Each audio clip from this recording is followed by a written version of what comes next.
Close your eyes now, and let the weight of the present world slip away like morning mist.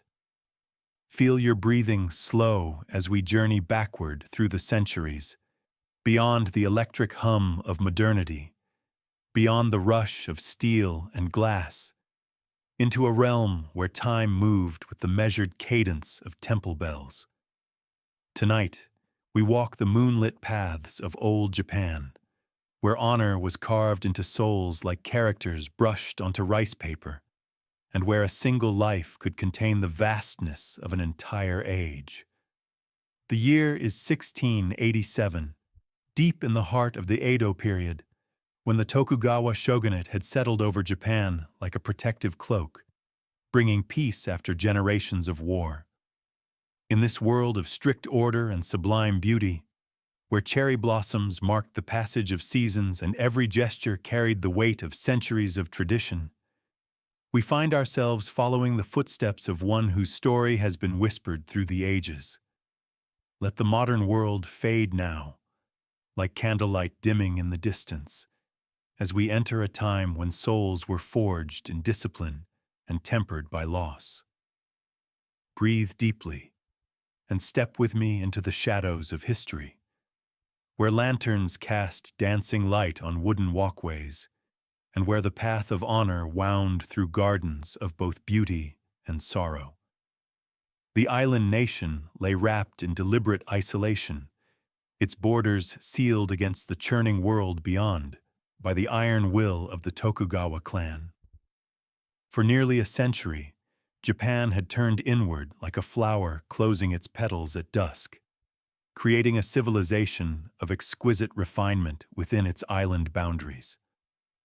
The great feudal domains stretched across the archipelago like pieces of an intricate puzzle, each han governed by its daimyo lord, each bound to the shogun in Edo by invisible threads of loyalty and carefully measured obligation. In this carefully ordered world, the samurai class stood as both sword and shield of tradition. They walked the earth with two blades at their sides, symbols of a heritage that stretched back through mist-shrouded centuries to the age of warrior poets and battle-tested honor. Yet this was no longer the age of great battles and shifting alliances. The peace that the Tokugawa had imposed was as real as mountain stone, and the samurai found themselves transformed from warriors into administrators, from conquerors into guardians of an increasingly refined and complex social order. The capital city of Edo sprawled along Tokyo Bay like a vast organism of wood and tile, its population swelling beyond 500,000 souls.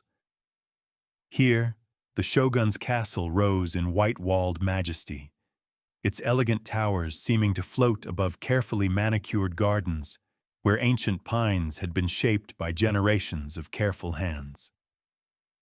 The city's districts unfolded in concentric circles of hierarchy, from the noble compounds near the castle to the merchant quarters by the river, where the aroma of soy and miso drifted through narrow streets lined with shops selling everything from silk to sake.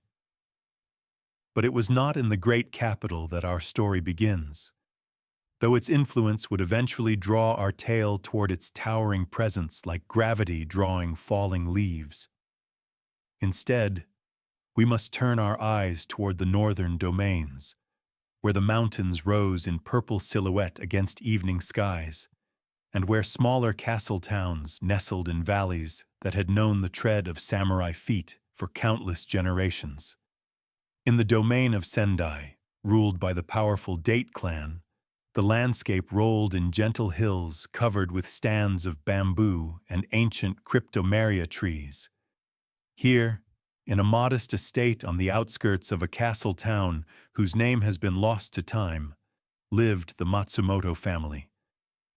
They were not among the great samurai houses whose names echoed through the corridors of power, but they carried themselves with the quiet dignity of a lineage that had served faithfully for 200 years, through war and peace, through triumph and adversity.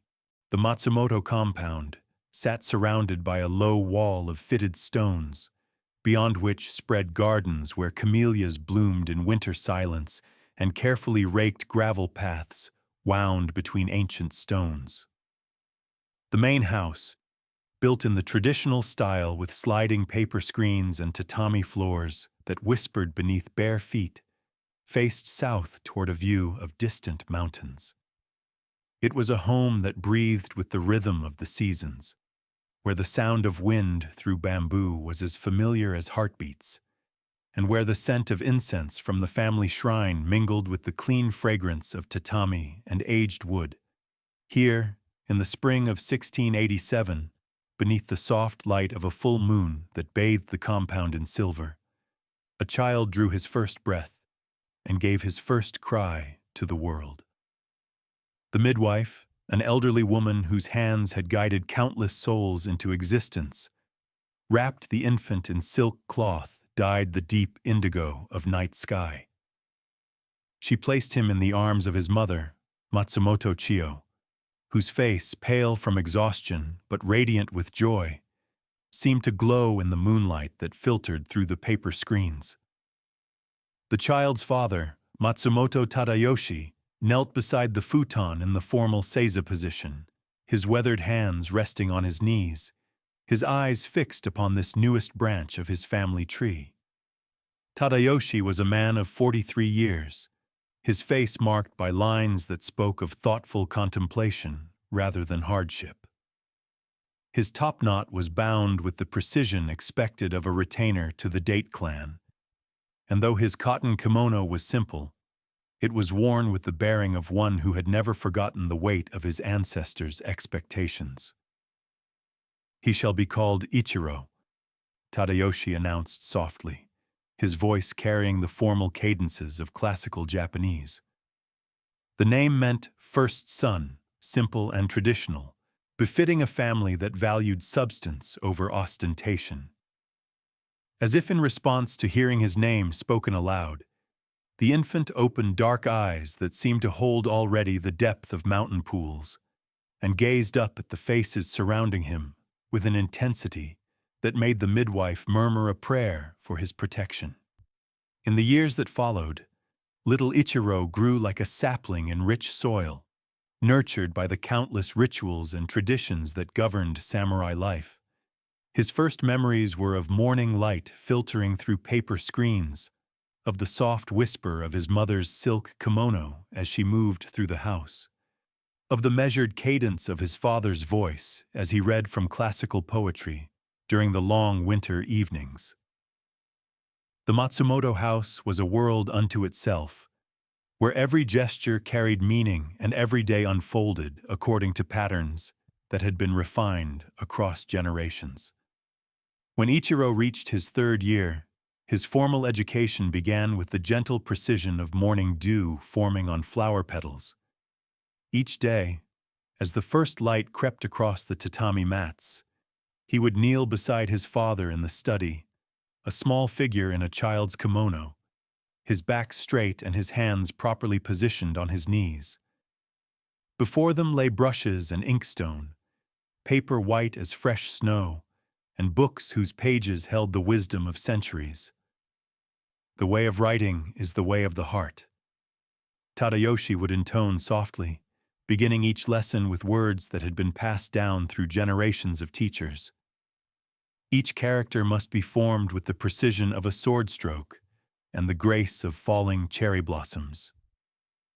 The child would watch, mesmerized, as his father's brush moved across the paper like a dancer, creating characters that seemed to capture not just meaning, but the very essence of the concepts they represented. Under his father's patient guidance, Ichiro learned to hold the brush properly, to grind ink with the circular motions that produced the perfect consistency, to breathe with the rhythm of each stroke. The study became his temple, its sliding doors opening onto a garden where ancient pines cast shadows that moved with stately slowness across carefully raked gravel.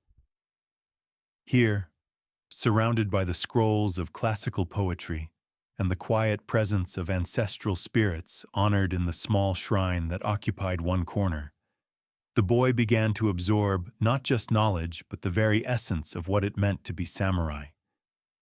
His mother, Chiyo, provided a different but equally essential education. From her, Ichiro learned the subtle arts of observation and intuition, the way to read the meaning behind glances and gestures, the proper forms of respect and courtesy that governed all human interaction. She taught him to appreciate beauty in its myriad forms, the way morning light caught dewdrops on spider webs, the sound of rain on roof tiles, the precise moment when cherry blossoms reached their peak of perfection before beginning their inevitable fall. True strength, she would tell him as they walked together through the garden in the early morning hours, lies not in the sharpness of the blade, but in the stillness of the spirit that guides it. Her voice carried the musical quality of classical Japanese, each word chosen with care, each pause laden with meaning. She moved through the world with a grace that seemed to transform even the simplest activities, arranging flowers, preparing tea, folding clothes, into forms of meditation. The garden where mother and son walked these morning paths had been designed 3 generations earlier by Ichiro's great-grandfather, a man who had fought in the last great battles before the Tokugawa peace. Every stone had been placed with deliberate intention, every plant chosen for its symbolic significance as well as its beauty. The moss that carpeted the ground beneath the maple trees had been cultivated with the same care that a painter might lavish on a masterwork, its various shades of green creating subtle patterns that shifted with the changing light. In one corner of the garden stood a stone lantern, its surface weathered by decades of rain and snow, its interior blackened by the countless oil flames that had flickered within it during evening ceremonies. Beside it grew an ancient camellia tree, whose red blossoms bloomed with startling intensity against the monochrome backdrop of winter. Ichiro would often pause before this tree during his walks, studying the way each flower held itself with perfect composure until the moment came to release its petals to the wind. As Ichiro grew taller and his understanding deepened, his education expanded to encompass the vast literature that formed the intellectual foundation of samurai culture. He memorized passages from the tale of Genji, feeling the melancholy beauty of Murasaki Shikibu's prose seep into his soul like water into thirsty earth. He studied the military chronicles that recounted the great battles of previous eras, learning the names of heroes whose deeds had shaped the very ground on which he walked. Most importantly, he began to grasp the complex philosophical underpinnings of bushido, the way of the warrior that was both practical code and spiritual path. The changing seasons marked the rhythm of his growth, like the verses of an ancient poem. Spring brought the ceremony of viewing cherry blossoms, when the entire household would venture to the hillside shrine where ancient trees burst into clouds of pink and white petals. The family would spread silk cloths beneath the branches and share simple food while composing poetry, inspired by the ephemeral beauty surrounding them.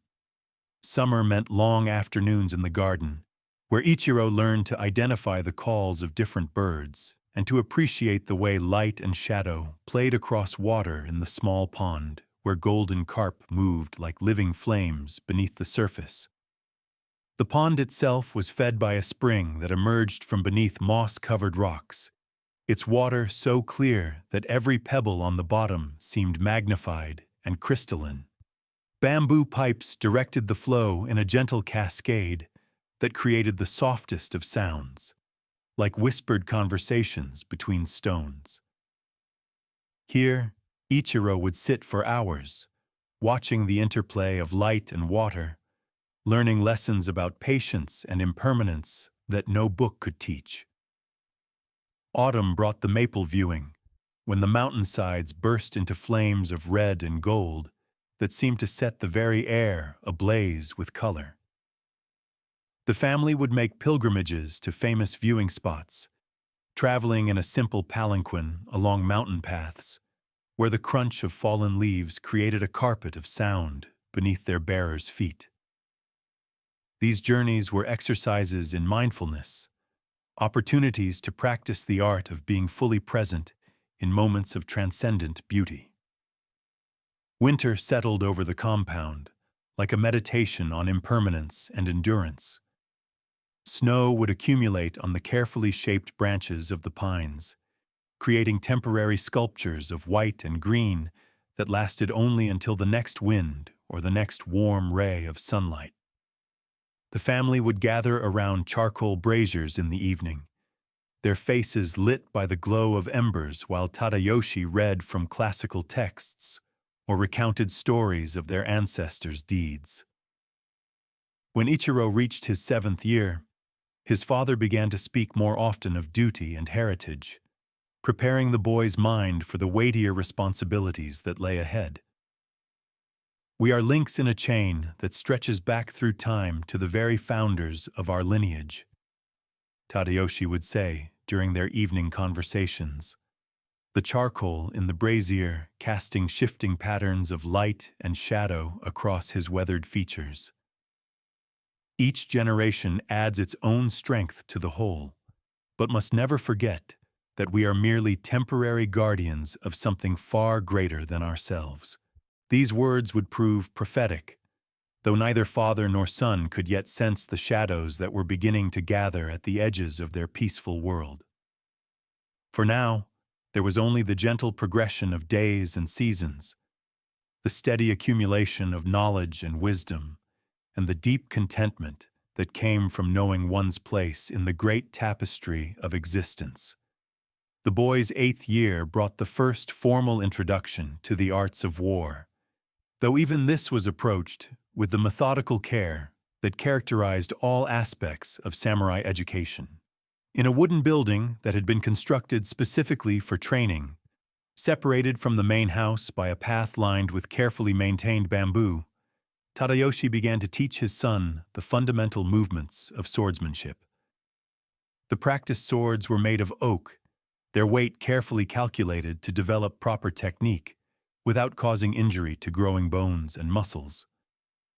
The sword is not a weapon, his father explained during their first lesson, as morning light slanted through the high windows of the practice hall, illuminating motes of dust that danced in the air like tiny spirits. It is an extension of your spirit, a means of expressing the harmony between mind, body, and intention. The wooden floor bore the scars of decades of practice, each mark a testament to the countless hours that previous generations had spent perfecting their art. The practice hall itself was a sanctuary of simplicity, its walls bare except for a single scroll bearing a calligraphy of the character for heart-mind, the kokoro that represented the unified consciousness that true warriors cultivated. The ceiling rose in exposed beams of aged cedar, their surfaces polished smooth by time and the countless moments of concentrated effort that had taken place beneath them. Along one wall stood a rack holding various wooden practice weapons, swords of different lengths, spears, and staffs, each one shaped by the hands of craftsmen who understood that tools of training were as sacred as tools of war. Ichiro learned to stand in the basic stance, feet positioned with mathematical precision, knees slightly bent, sword held with just enough tension to maintain control without creating rigidity. His small hands, still soft from childhood, gradually developed calluses where they gripped the wooden handle. His father would adjust his posture with gentle touches, moving the boy's elbow a fraction of an inch, rotating his wrist by degrees, teaching him that perfection lay in the accumulation of tiny refinements. He practiced the basic cuts thousands of times, overhead strikes that descended like falling thunder, horizontal sweeps that moved like wind across water, thrusts that shot forward with the sudden precision of a striking snake. Each movement was repeated until it became as natural as breathing, until the sword seemed to move of its own accord, while the mind remained calm and observant. Between repetitions, father and son would pause to breathe, to center themselves, to ensure that technique never became mere mechanical repetition divorced from spiritual awareness. Between the formal lessons in swordsmanship and calligraphy, literature and military strategy, Ichiro absorbed the countless smaller teachings that shaped a samurai's character. He learned to sit in formal position for hours without fidgeting, his back straight and his breathing controlled, until the discomfort became simply another sensation to observe without attachment. He practiced the tea ceremony under his mother's guidance, discovering that the precise movements required to whisk matcha tea into perfect foam were as demanding as any sword technique, requiring the same unity of mind and body, the same attention to the smallest details. The tea ceremony took place in a small room adjacent to the main house, its tatami mats worn smooth by generations of practitioners. The room contained an alcove where a single scroll painting depicted mist rising from a mountain lake, its brush strokes so economical that they seemed to capture the very essence of morning tranquility. Here, Ichiro learned to prepare and serve tea with movements that were both practical and spiritual, each gesture a small prayer of mindfulness. He studied the arrangement of flowers, learning to see beauty in asymmetry and to appreciate the subtle relationships between color and form that created harmony from apparent randomness. Under his mother's patient instruction, he discovered that placing a single branch at just the right angle could transform an entire composition, that the empty spaces between elements were as important as the elements themselves. The flowers they arranged came from their own garden, branches of cherry or plum in spring, iris and lily in summer, chrysanthemum and maple in autumn, bare branches and evergreen in winter. As the seasons turned and Ichiro's 9th year began, the texture of his days had acquired the richness of a complex weaving, each thread representing a different aspect of his education, all of them together creating the tapestry that would become his understanding of what it meant to live with honor and purpose. The morning of Ichiro's 10th birthday dawned with unusual clarity, the air so transparent that the distant mountains seemed close enough to touch with outstretched fingers. In the practice hall, where countless dawns had witnessed the patient repetition of ancient forms, father and son moved through their exercises with a precision that had become second nature.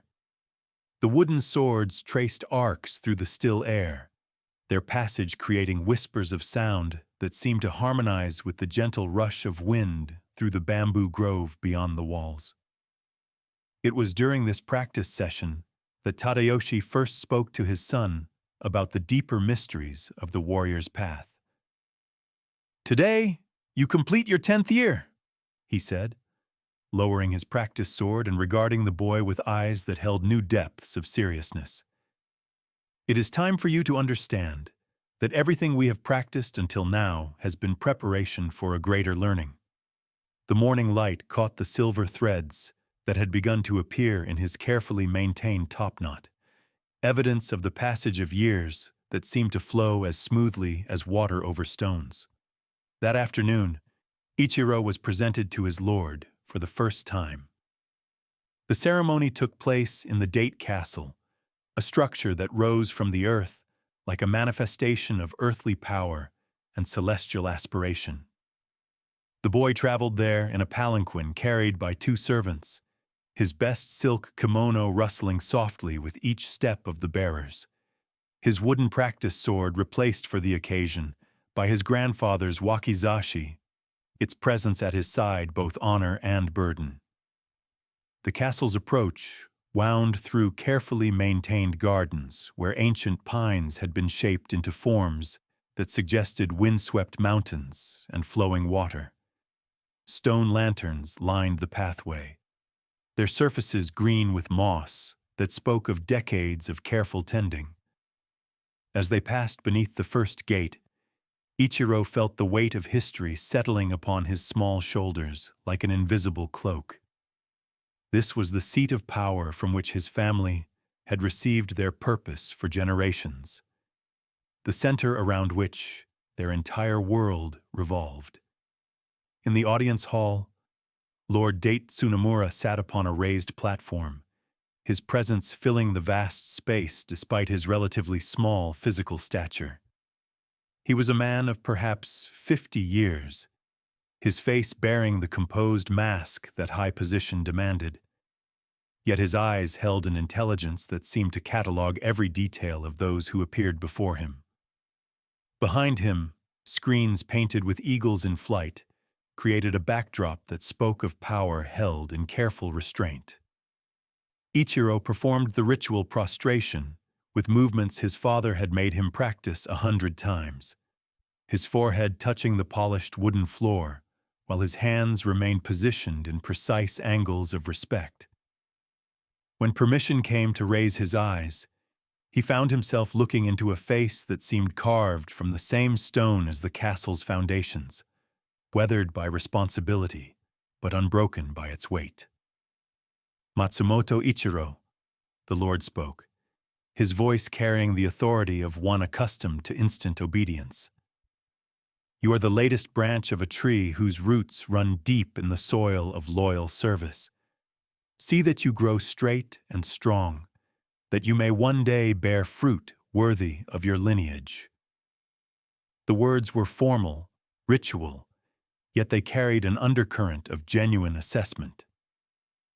This was not merely ceremony, but evaluation, the first of many moments when the boy would be measured against the expectations of his station. The return journey to the family compound passed in contemplative silence, Ichiro absorbing the magnitude of what had just occurred. He had been formally recognized not merely as his father's son, but as a future servant of the Date clan, a link in the chain of obligation that bound samurai to lord and lord to shogun in an unbroken hierarchy that stretched from the humblest retainer to the divine person of the emperor himself. The weight of this recognition settled into his bones like winter cold, becoming part of him in ways he would not fully understand for years to come. Spring turned to summer, and with it came new dimensions to Ichiro's education. His calligraphy lessons expanded to include not merely the copying of classical texts, but the composition of his own thoughts in poetry and prose. Under his father's guidance, he learned to capture fleeting moments of beauty in words that seemed to crystallize like dewdrops on spider silk. His first successful poem, inspired by the sight of morning light dancing on the surface of the garden pond, was brushed onto paper with strokes that trembled with the intensity of his concentration. The poem spoke of golden carp moving beneath lily pads, like thoughts swimming through the mind of a dreaming sage.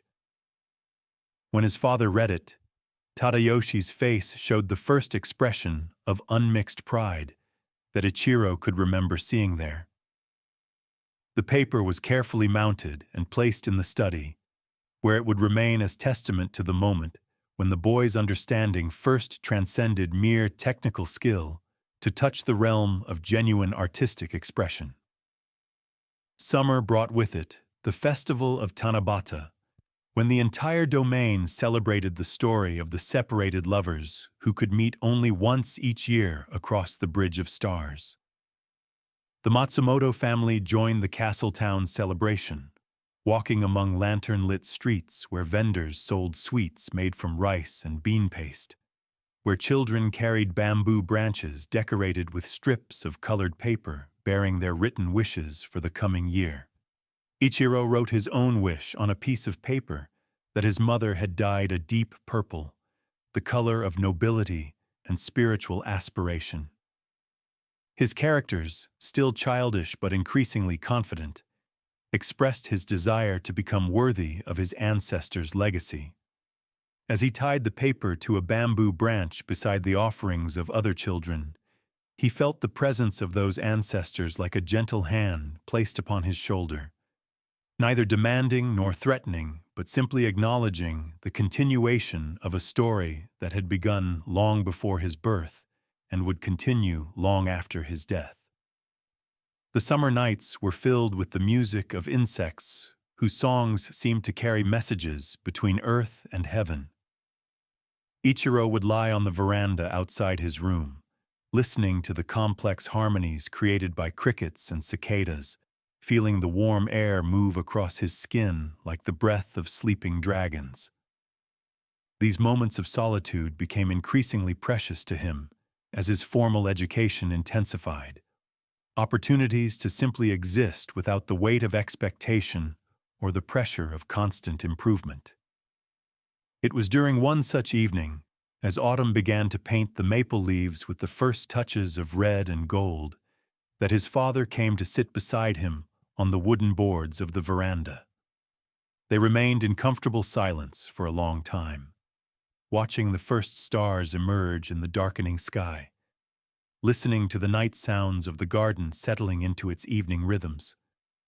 "Soon you will begin training with Sensei Nakamura," Tadayoshi said eventually, his voice soft enough not to disturb the peace of the evening.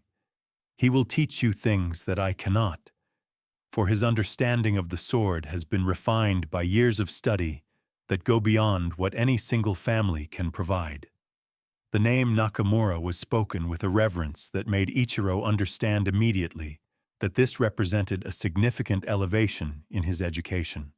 Sensei Nakamura proved to be a man of perhaps 60 years, his body still straight despite the passage of decades, his movements possessed of an economy that spoke of complete mastery. He arrived at the Matsumoto compound on a morning when frost covered the garden like a carpet of crushed pearls, carrying only a simple cloth bundle that contained his swords and a few personal possessions.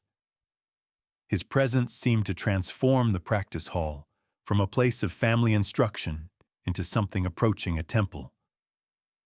"Forget everything you think you know about the sword," were his first words to Ichiro, spoken with a gentleness that somehow made them more rather than less authoritative.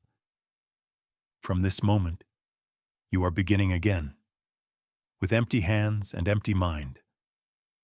The wooden practice sword that had become so familiar in Ichiro's grip suddenly felt foreign, as if he were holding it for the first time. Under Nakamura's instruction, every movement was deconstructed and rebuilt from its foundation. The basic stance that Ichiro thought he had mastered was revealed to contain layers of subtlety that he had never suspected.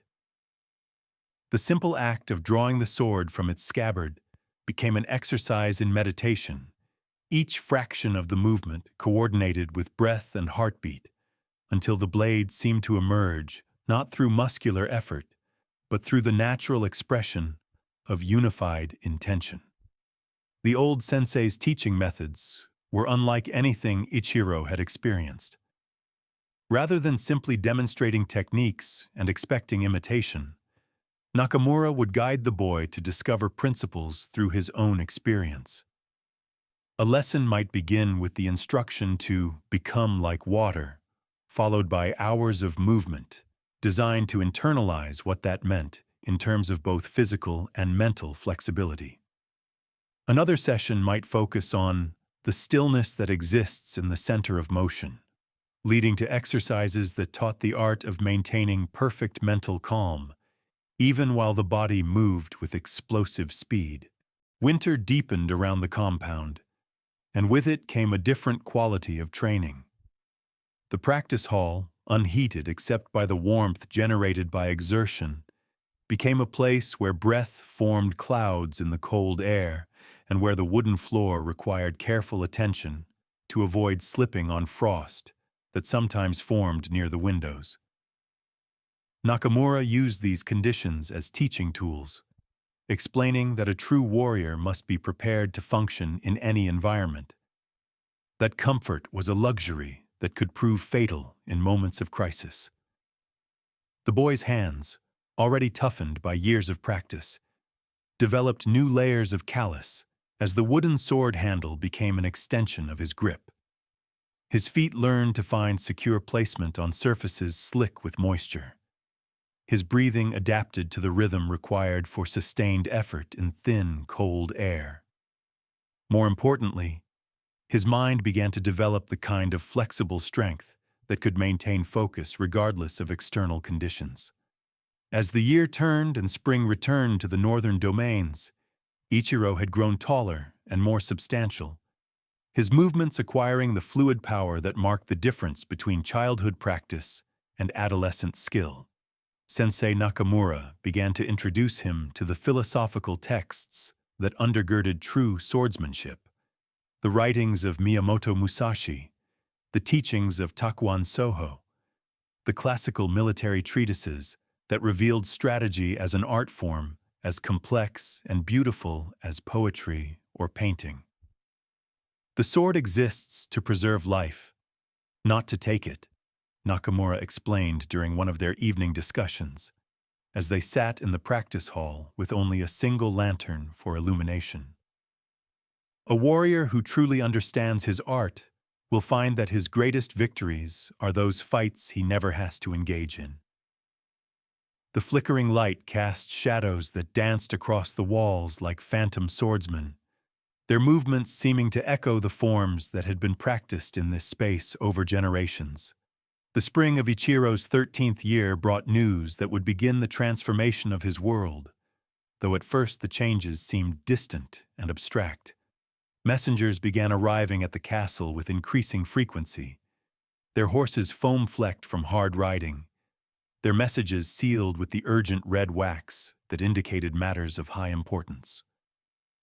The boy noticed these signs of activity but could not yet understand their significance, could not yet see how the distant currents of politics and power would soon reach even their remote valley.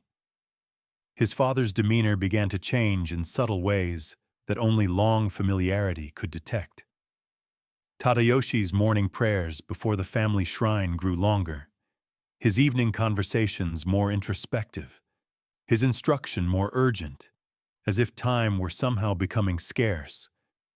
During their walks in the garden, he would pause more frequently to examine the ancient trees and carefully maintained stones, his gaze holding the quality of one who was memorizing details against an uncertain future. "Remember this place," he said one evening as they stood beside the old stone lantern where the camellia tree spread its branches like an umbrella of dark green leaves. "Remember every stone, every shadow, every breath of wind that moves through these branches.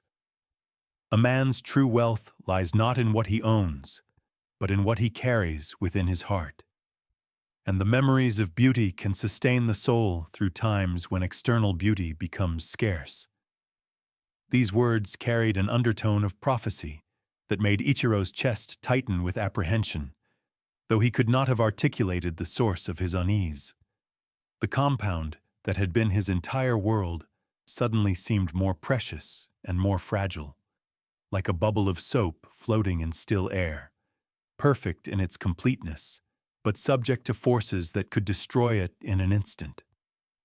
Summer arrived with unusual intensity, the heat pressing down upon the land like a vast hand, making the air shimmer with moisture that rose from rice paddies and forest floors. The training sessions with Sensei Nakamura moved to earlier hours to avoid the worst of the heat. Beginning before dawn, when the world existed in the soft gray light that preceded sunrise. These sessions had acquired a new urgency, as if both teacher and student sensed that their time together was entering its final phase. "You have learned the forms," Nakamura said one morning as they concluded a particularly intense session of advanced techniques. "Now you must learn to forget them. True mastery begins when conscious technique dissolves into unconscious response, when the sword moves without the mind directing its movement." His weathered face was serious in the growing light, his eyes holding depths that spoke of experiences beyond anything Ichiro could yet imagine. The boy was beginning to understand what his teacher meant. In moments of perfect practice, when his body was warmed by exertion and his mind had settled into the rhythm of repetition, he could feel something approaching this state of unconscious competence. The wooden sword would seem to move of its own accord, finding the correct angles and timing without conscious direction, as if his hands had learned to think independently of his rational mind. It was during one such moment of transcendent practice that the messenger arrived, who would carry the news that everything was about to change. The messenger's horse stood in the courtyard, like a creature carved from exhaustion and urgency, its flanks dark with sweat despite the early hour, its breathing creating small clouds in the cool morning air. The rider himself bore the formal insignia of the Date clan, but his usually immaculate appearance showed signs of hard travel. Dust on his hakama, fatigue lines around his eyes, the slight tremor in his hands that spoke of many hours gripping reins through a sleepless night. Ichiro watched from the veranda of the practice hall as his father emerged from the main house to receive the sealed message, noting the way Tadayoshi's shoulders seemed to grow heavier as he read the contents. The paper, when finally lowered, trembled almost imperceptibly in hands that had never shown uncertainty before. The boy could not hear the words exchanged between the two men, but their postures told a story of duty calling and honor demanding response, regardless of personal cost. Sensei Nakamura appeared beside Ichiro, with the silent movement that marked his every action, his presence solid and reassuring in a moment when the very air seemed charged with change. "Your father has been summoned to Edo," he said quietly, his voice carrying neither surprise nor judgment. "The shogun requires the attendance of selected retainers from all domains. It is a great honor and a great burden." The capital seemed as distant as the moon to a boy who had never traveled beyond the boundaries of his own domain. Ichiro had studied maps and read descriptions in classical texts, but Edo remained more concept than reality, a place where the shogun held court in splendor that surpassed the imagination, where the great daimyo maintained residences of staggering magnificence, where the business of governing an entire nation was conducted with ceremony and precision that made even castle protocol seem simple by comparison. "How long will he be gone?" Ichiro asked, though part of him already suspected that this was not a question with a simple answer. The patterns of obligation that governed samurai life were complex, beyond easy prediction, subject to forces that individual will could neither control nor fully comprehend. "That remains to be seen," Nakamura replied, his gaze fixed on the scene in the courtyard, where Tadayoshi was giving instructions to the household servants. "But this much is certain. You must prepare yourself to assume responsibilities that would normally come later in your development. The world is changing in ways that require all of us to grow more quickly than we might have chosen." The following days passed in a blur of preparation that transformed the peaceful rhythm of the household into something approaching organized urgency. Tadayoshi's formal court dress was removed from storage and carefully inspected, the silk cleaned and pressed, the family crests examined to ensure their perfection. His swords were polished until they gleamed like captured starlight, their edges tested and retested to ensure they met the exacting standards required for presentation at court. More importantly, the administration of the family's responsibilities had to be arranged during his absence. Ichiro found himself included in conversations that would have been considered far above his station only weeks earlier. Discussions of rice harvests and tax obligations, tenant farmers, and maintenance of the compound's infrastructure. His mother, Chio, revealed depths of practical knowledge that had been hidden beneath her graceful exterior, demonstrating that the education of a samurai wife encompassed far more than flower arrangement and poetry composition. "You must remember," Tadayoshi said to his son during one of their final evening walks in the garden, "that our family's honor rests not only in our service to our Lord, but in our care for those who depend upon us. The farmers who work our lands, the servants who maintain our household, the craftsmen who supply our needs, all of them are part of the web of obligation that makes civilized life possible. To fail them is to fail in the most fundamental duty of leadership." The stone lantern beside the camellia tree cast the same gentle light it had cast for decades, but now its illumination seemed to carry an elegiac quality, as if lighting scenes that were already becoming memories. The flowers that bloomed in the gathering dusk seemed more vivid than usual, their colors intensified by the awareness that this configuration of beauty and peace might never be experienced in quite the same way again. Ichiro absorbed these teachings with the intensity of one who understands that instruction time is growing short. Each lesson seemed weighted with significance beyond its immediate content, each shared moment charged with the knowledge that such moments were becoming precious. His practice sessions with Sensei Nakamura took on new dimensions as well, moving beyond technique into realms of philosophy and spiritual preparation that would have been considered premature under normal circumstances. "A warrior's strength is tested not only in combat," Nakamura explained as they sat in meditation after a particularly intense training session, "but in the quiet moments when he must maintain his center despite uncertainty about the future. The ability to remain calm when the world around you is changing, this is perhaps the most essential skill you can develop." The morning of departure arrived with unseasonable coolness, as if the natural world were reflecting the somber mood that had settled over the compound. Tadayoshi appeared in his formal traveling dress, the dark silk of his kimono set off by the family crests that proclaimed his lineage and status. His swords were secured at his side with bindings that spoke of preparation for a journey whose end could not be foreseen, and his face bore the composed expression that duty demanded regardless of personal feeling.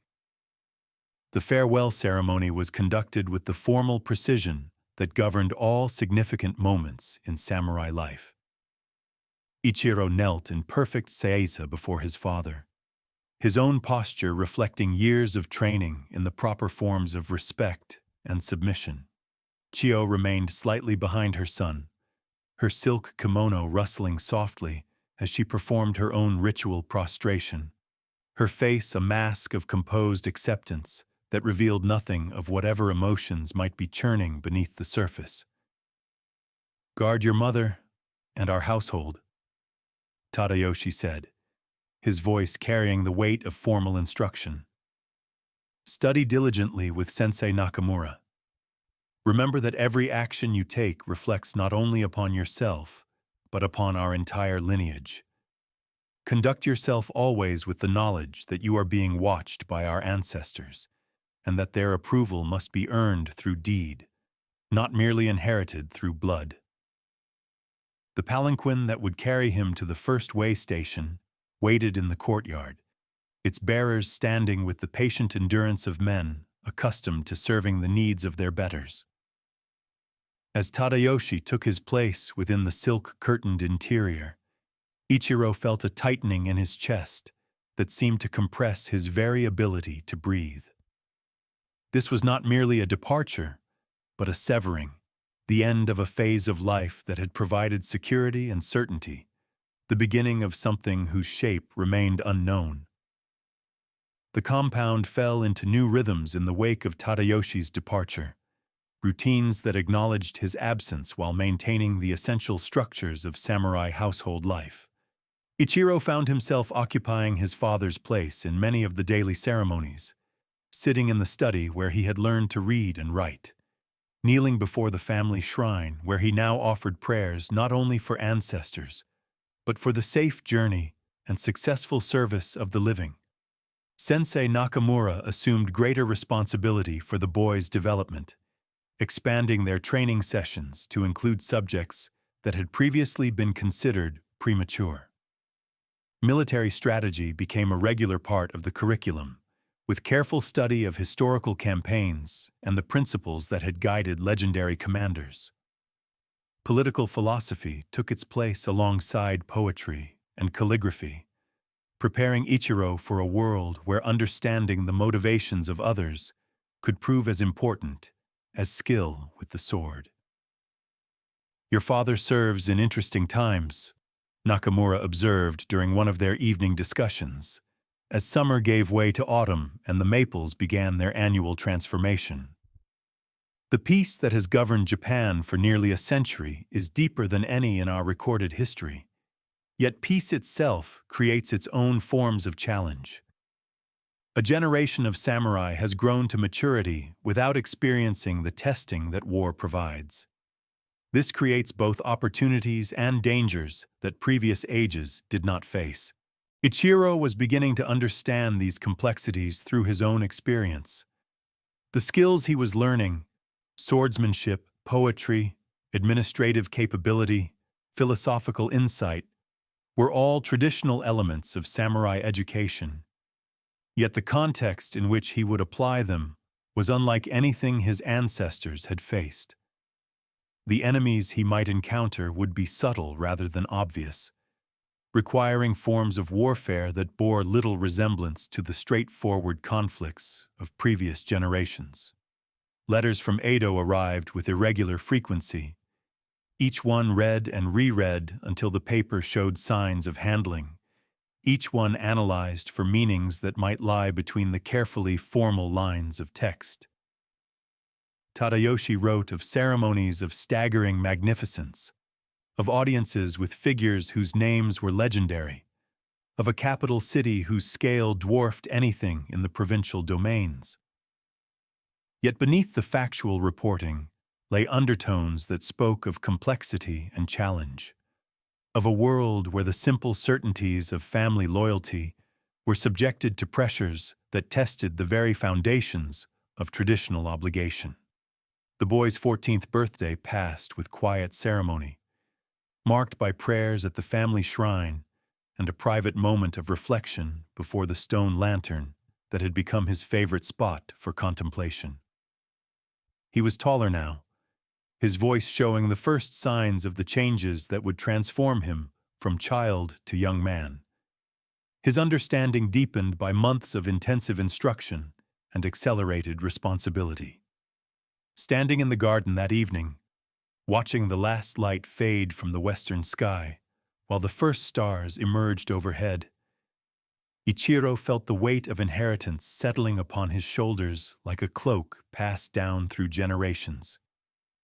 The beauty that surrounded him, the carefully tended trees, the precisely arranged stones, the harmony between natural and human elements that created perfect peace.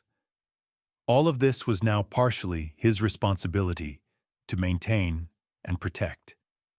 Yet even as he accepted this burden, he could sense that forces beyond his control were gathering strength in the wider world. Forces that would soon test everything he had learned and everything he believed. The quiet months of learning and growth were drawing to their close, though the exact nature of the coming challenges remained hidden like mountain peaks obscured by clouds. The letter that would shatter Ichiro's world arrived on a morning when frost had painted the garden in crystalline beauty. Each blade of grass transformed into a tiny sculpture of ice and light. The messenger who brought it was different from those who had carried previous communications. Older, his face bearing the weathered marks of one who had witnessed events that left permanent impressions upon the soul. His horse stood quietly in the courtyard, no longer showing the signs of urgent travel that had marked earlier arrivals, and this very calmness carried an ominous weight. Chio received the sealed document with hands that remained perfectly steady, though Ichiro noticed that she held it for a long moment before breaking the wax seal, as if postponing the moment when its contents would transform possibility into irreversible fact.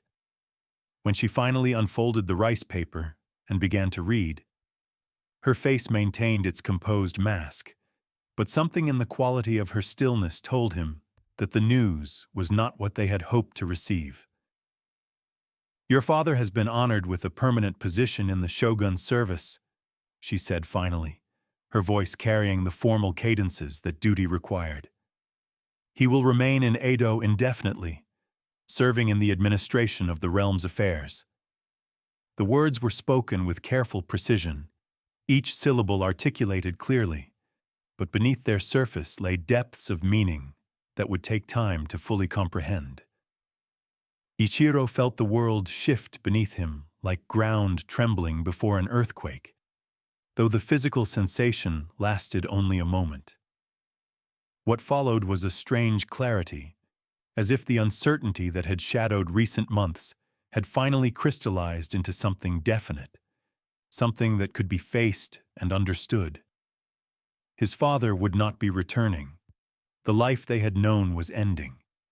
The future would have to be constructed from whatever materials remained available to them. Sensei Nakamura, when informed of the news, received it with the philosophical acceptance that marked all his responses to worldly change. "This is both loss and opportunity," he observed as they sat together in the practice hall that evening, watching shadows lengthen across the wooden floor.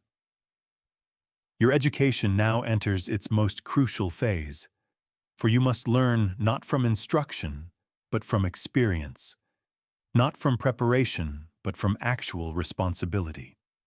In the days that followed, the implications of Tadayoshi's permanent assignment began to unfold, like a complex origami creation, revealing its hidden forms. The income that had supported the household would be reduced, requiring careful management of resources that had previously seemed abundant. More significantly, Ichiro's own future path would need to be determined without the guidance that paternal presence would normally provide during these critical years of development. The domain administrators arrived within the month to assess the family's new circumstances and determine appropriate arrangements for their continued service. They were courteous but thorough, examining records and interviewing household members with the methodical precision of men accustomed to making decisions that affected many lives. Their presence transformed the compound into something resembling a place of business rather than a family home. Conversations conducted in formal language that acknowledged duty while maintaining emotional distance. "The young master will be welcomed as a page in the castle," announced the senior administrator, a man whose silk robes and carefully maintained appearance spoke of proximity to real power. "His education will continue under castle auspices, preparing him for eventual service appropriate to his abilities and lineage." The offer was presented as an honor, and indeed it was, yet it also represented the final dissolution of the childhood world that had nurtured Ichiro's growth. Chio would be provided with a smaller residence closer to the castle, suitable for a samurai widow whose husband served the realm in distant places. The compound, where 3 generations of Matsumoto men had lived and trained, would pass to a cadet branch of the family, distant cousins whose connection to the main line had been maintained through careful attention to genealogical obligations. The garden that had been Ichiro's first classroom would continue to exist, but under different hands, serving different purposes. The months of transition passed with dreamlike speed, each day bringing changes that seemed both inevitable and impossibly sudden. Possessions were sorted and distributed, some traveling with Chio to her new residence, others remaining with the compound to serve its new inhabitants. Still others carefully packed for Ichiro's new life within the castle walls. His father's study was dismantled with ceremonial care, scrolls and books distributed according to instructions left for precisely such circumstances. Sensei Nakamura prepared for his own departure, his teaching obligations completed now that his student would receive advanced instruction from castle masters. On their final morning together, they performed one last session of practice, moving through forms that had become as natural as breathing, their wooden swords tracing patterns in the air that seemed to capture something essential about the relationship between teacher and student, between tradition received and tradition transmitted. "You carry within you now all the fundamental teachings," the old master said, as they knelt in formal conclusion of their years together. "What remains is for you to discover how those teachings will express themselves through your own unique understanding and circumstances. Remember that mastery is not a destination, but a path, one that continues as long as breath remains in the body and awareness remains in the mind." Castle life proved to be an education in complexity that made previous learning seem simple by comparison. The structures of hierarchy were more elaborate, the protocols more demanding, the consequences of error more immediate and far-reaching. Ichiro found himself one among dozens of young samurai receiving training designed to prepare them for roles in an administration that governed millions of lives across vast territories. The castle compound itself was a city in miniature, its various districts serving specialized functions that ranged from military preparation to artistic refinement to bureaucratic administration. The young pages lived in dormitory buildings that emphasized discipline and mutual cooperation, sleeping on futons that were rolled away each morning, eating meals served in bowls that reflected their status within the carefully maintained social order. His education now included subjects that had been touched upon only lightly in family instruction: the intricacies of rice cultivation and taxation, the management of merchant guilds and artisan cooperatives, the diplomatic protocols that governed relationships between domains. Most challenging of all was the study of human nature itself, learning to read the motivations and intentions of others whose own training had taught them to conceal such things beneath layers of courtesy and indirection. Years passed in this intensive preparation, seasons marked not by family ceremonies, but by examinations and evaluations that determined advancement through the ranks of potential administrators. Ichiro grew taller and stronger, his skills with both sword and brush developing to levels that earned recognition from instructors accustomed to demanding perfection. More importantly, he began to understand the vast complexity of the social organism he was being prepared to help manage. Letters from his mother arrived regularly, bringing news of her quiet life in the smaller residence where she maintained the essential rituals of family obligation while adapting to reduced circumstances. Her reports were composed with the same grace that had marked all her expressions, finding beauty and meaning in simple daily activities, demonstrating that nobility of spirit was independent of external circumstances. News from Edo came less frequently, filtered through official channels that transformed personal communication into formal reporting. Tadayoshi's service was proceeding with honor, his abilities recognized and rewarded with positions of increasing responsibility. Yet between the carefully neutral lines of official correspondence, Ichiro sensed the weight of separation that time and distance had created, the gradual transformation of family bonds into something approaching historical memory.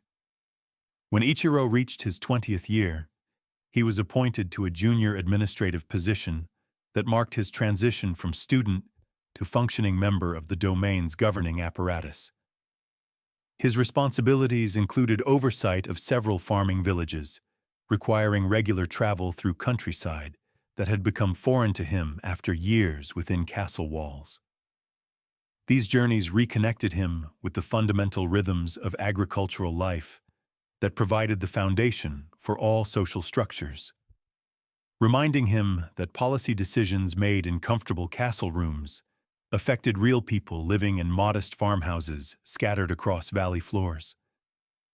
It was during one such journey, as he traveled alone through mountain passes, where autumn colors blazed like offerings to the spirits of the season, that Ichiro experienced what could only be called a moment of recognition.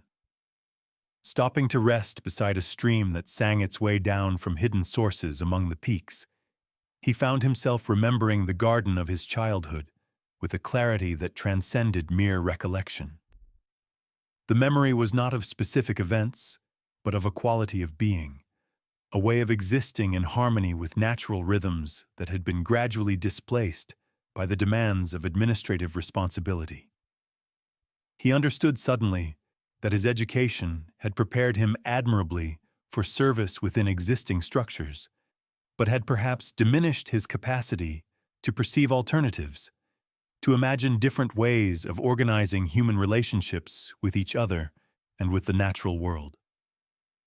This recognition marked the beginning of a different phase of his development, one characterized by internal questioning rather than external advancement. He continued to perform his duties with the competence that was expected.